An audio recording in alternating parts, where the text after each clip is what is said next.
Welcome to this week's episode of Talking Therapy. Talking Therapy is the companion podcast to my YouTube series In Therapy. We follow brave participants on their real-life therapeutic journeys with me. It's part of my mission to break the stigma around mental health, chronic illness, the fact we all go through challenging and difficult times in our lives. And the more guidance and support we have through those times, the more easily, the more elegantly we can navigate through them. This week's episode is the final episode in season 1 of Talking Therapy. I'm going to talk a little bit about some of our ideas and plans for the future of In Therapy and Talking Therapy. We're also going to answer some of your questions. We have questions around elaborating a bit more on the emotional styles that I've talked about a number of times. There's a question following up on last week's episode around responding to criticism, question around the subject of shame, and a question around social anxiety. So I think what I should say, this is not scripted or planned this week, not ever scripted or planned, but this is even less planned. But I want to talk a little bit about some of the way that historically I tended to approach new ideas and new projects. And it's very much the approach we've been taking with this series. It's the same approach that I am often taking with patients when I work with them, and it's really what worked for me on my own healing journey. It's the idea that you really figure out how to do something by doing it. When we get caught in analysis paralysis and we spend endless time trying to figure out the best way to do something and sort of planning out all of the details, we never get as good information as we get when we try things. And we figure it out by trying something, and sometimes it fails spectacularly. Some of the things that we've tried filming here, you never get to see because we think they're not good enough to release.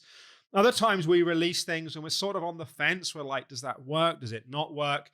YouTube is fairly brutal in the algorithm in terms of the views and how long people watch videos for. And our vision with this channel ultimately is to provide guidance, wisdom, and support for people on a therapeutic journey or people perhaps thinking about going on some kind of therapeutic journey. The way that we achieve that is something which is always evolving. And earlier this year, particularly because we were restricted in terms of being able to film things in person because of the third lockdown that came here in the UK, we had this plan of, well, let's just put out more content that's in a simple production. So we committed to doing 3 pieces of content a week. So we did In Therapy on Tuesdays, Talking Therapy on Thursdays, and a short video or a guided meditation or something else on a Sunday. And Oliver and Rachel have worked very, very hard to hit that schedule and that plan of releasing content. And I think that was a great strategy given we couldn't do other things that we wanted to be able to do. I'm really proud of the library of meditations that we've been growing, the series of shorts that we call them, like short inspos, we call them short inspirational videos.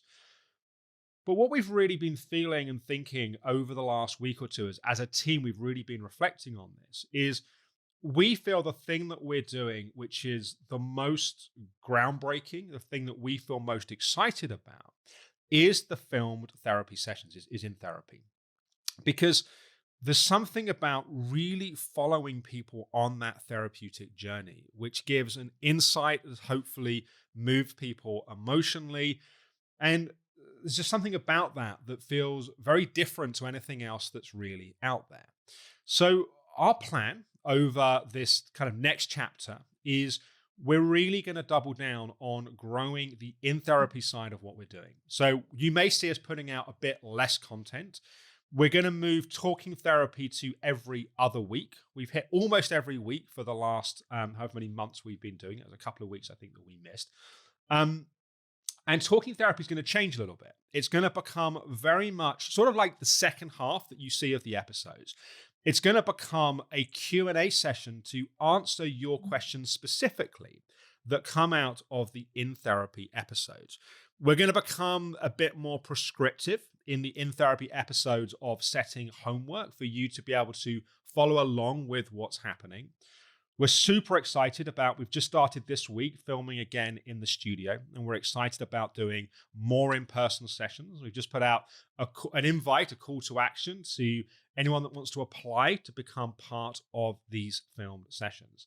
So yeah, you're going to see some changes. You're going to see a bit less content, hopefully some higher production in the content.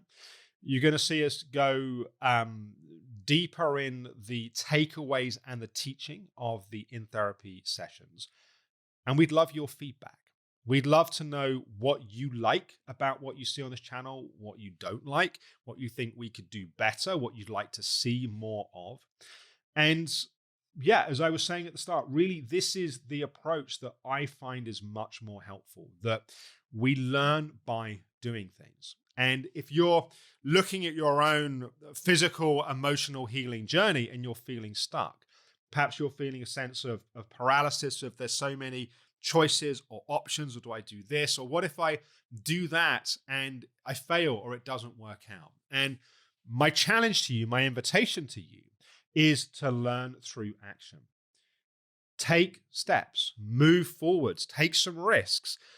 If something doesn't work out, that in of itself is feedback and information. As I always say to my patients, that sometimes I set homework that I'm really confident is going to do something positive. Other times I really don't know. And I'll be honest, I really don't know.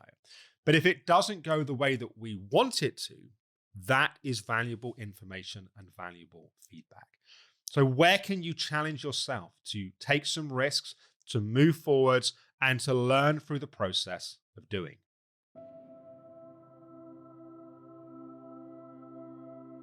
So I'm now going to come to some of your questions. The first question is an anonymous question. Can you elaborate more on emotional styles? In light of your criticism podcast, I think that different people respond to criticism differently. This is a question that was emailed in. To remind you, you can email questions to hello@alexhoward.com.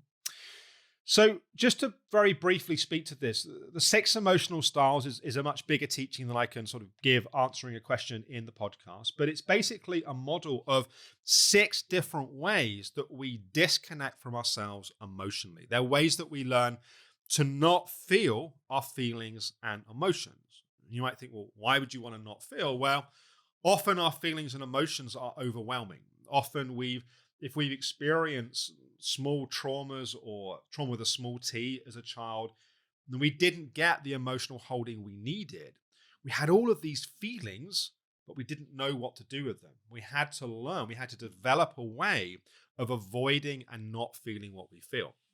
So a few examples: avoidance and distraction, being so busy that we don't have the time to stop and feel our emotions. That might be always working, always having the TV on in the background, always kind of packing our calendar with things to do. Another example would be state changing, using drugs, alcohol, food, exercise, work, anything that impacts our state, but using it as a way to consistently try and change the emotional state of how we feel. So rather than making space for, inviting, and allowing our feelings, we're always trying to change and get away from our feelings. Another example of an emotional style is analysis. Rather than feeling our feelings and emotions, we analyze our feelings and emotions. It's like we feel our feelings from our mind as opposed to actually being connected and grounded in our body. In terms of whether there is a correlation between emotional styles and how we deal with criticism, I mean, there's probably some, but I don't think there's a perfect fit in terms of a model. If we're in avoidance and distraction, we're probably just not going to hear criticism. We're going to just try to not connect with it.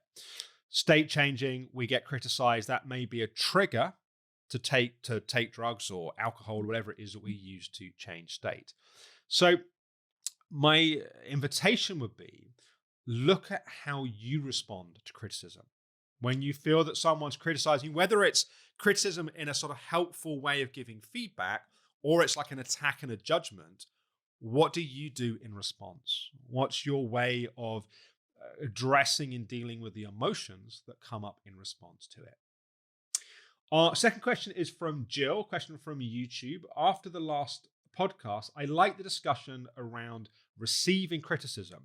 Could I ask about authority figures? I struggle with authority figures. Is this a trigger from childhood? So, Jill, yes, it may well be a trigger from childhood. And the psychological model, it's not something that we've really gone into in the series so far, but the psychological model of object relations can be very helpful here. How do you feel in relationship to other people? Do they feel bigger than you? Do they feel smaller than you? Do you feel intimidated by them? What's your experience of being in the kind of wider world? What can often happen is if we've experienced trauma in the sort of different versions of that, we can end up with an internalized model that the world is bigger than us or other people are bigger than us. We then find ourselves projecting this onto other people in the world. And so let's say we go and see the doctor. And rather than being on our adult chair, like we are an adult talking to an adult, having an adult conversation, we feel like a small child. And we feel like, they're the big parental authority sort of disciplinarian figure. And we then struggle to express ourselves in an empowered, mature adult way. As always, self-awareness is really helpful here. If you can see it, you don't have to be it. If you can see that happening, that alone can often break some of that pattern. The psychological pattern, which is like the glue that holds together these object relations, is our inner critic. It's your inner critic telling you, you don't deserve to be here. Your voice isn't important. They know better than you. They're going to laugh at you. They're going to think you're talking nonsense. The more we defend, because what happens is we get attacked and we feel small. We then get judged and we feel smaller. The more that you can defend against your inner critic, you're taking back your power, but you're also taking back your space. You're starting to own your body, own yourself, being present in the moment. So if you find yourself struggling with authority figures, look at the object relation, look at how are you feeling in relationship to them? What are the inner critic attacks which are maintaining that dynamic, and work on defending against them? Our third question is a question that was emailed in, and it's a question on the subject of shame. How does shame manifest from trauma, and what can be done about it? So often trauma results in a sense of shame. The reason why this happens, one of the reasons why this happens, is particularly if trauma happens when we're a child.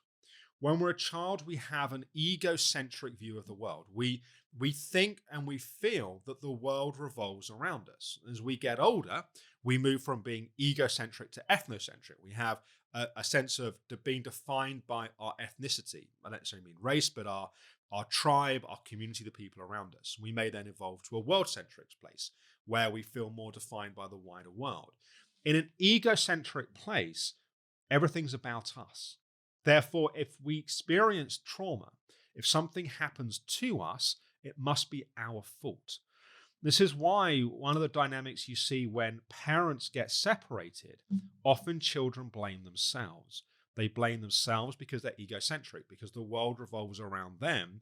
Therefore, if the parents are not happy, it must ultimately be their fault in that model of the world. Shame is not a word that we've used much on in therapy. It's something that we've talked about implicitly a great deal, but we've not named it explicitly. The way we've talked about it implicitly is talking about the inner critic.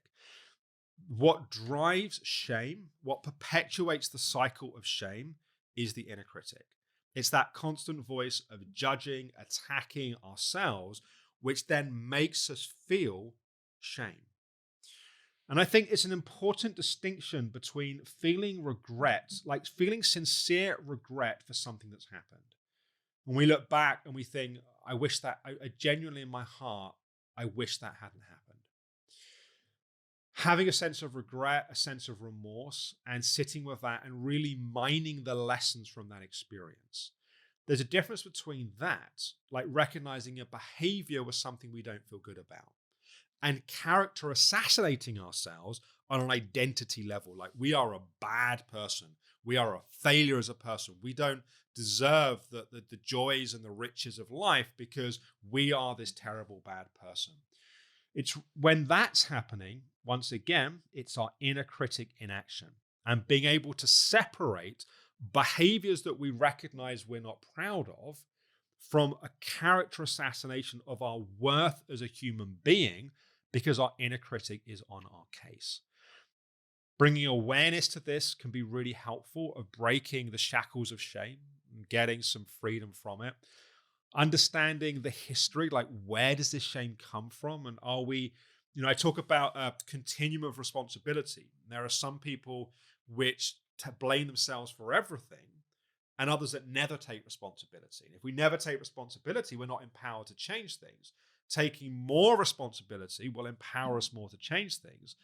But if we're always blaming ourselves or taking too much responsibility, we actually need to take less. So just understanding where you are on that continuum can also be helpful. Our final question, again, is an anonymous question that was emailed in. How do I know if I have social anxiety? And how do I deal with it if I do? So if you notice that your nervous system becomes triggered in social situations, you may have, by definition, some social anxiety. Does that mean you'd meet a psychological medical diagnosis of social anxiety? Of course not. Again, these things are a continuum from people that are agoraphobic, unable to leave their house because it's so severe, to others just notice they're a bit more aggravated and nervy and sort of wired when they're around others, which is, I think, most people right now as we come out of lockdown. A few quick tips. Notice what triggers you. There's a lot of theme of inner critic here, but often what's happening is we're projecting our inner critic onto other people. So we go out into the world and all this judgment comes back. It's not real judgment in the world. It's us projecting our inner critic onto others. Breaking that pattern can be very helpful. The other thing is really working on staying connected to yourself, staying in your body, staying connected to your breath, staying grounded in the moment. At the end of the guided meditations that I record, one of the things that I sometimes say is, rather than going out and meeting the world, like suddenly you're seeing this with that, listening to that, let the world come to you. Staying more grounded in your body, connected in the moment, like you would in meditation, observe and notice your thoughts, observe and notice the stimulus that are in the world without having to jump out of yourself to meet them. The more connected to yourself you are in the world, the safer and the easier you will ultimately feel. So I hope those answers have been helpful, and I hope you've enjoyed season 1 of Talking Therapy. Do go back and listen to the previous episodes. We've covered a lot in the episodes we've done so far. There'll be a break for another week or two as we get ready to come back with a bang with the new episodes, which is the second half of season 2 of In Therapy. I know it gets a bit confusing. We're continuing season 2 of In Therapy, and we'll be starting season 2 of Talking Therapy. Do let us know you're below this video if you're watching on YouTube, or you can email hello@alexhoward.com. Would love your comments, your feedback, what you like, what you don't like, what we could do better, what you'd like to see more of. Would really help us shape the evolution of these series. And if you're not following me on Instagram, please do at Alex Howard Therapy. We're continuing to post daily content. We're getting some really good responses on there, and I'd love to hear, again, your thoughts. Basically, what can we do better? What would you like to see more of? As always, be kind to yourself. Go gently.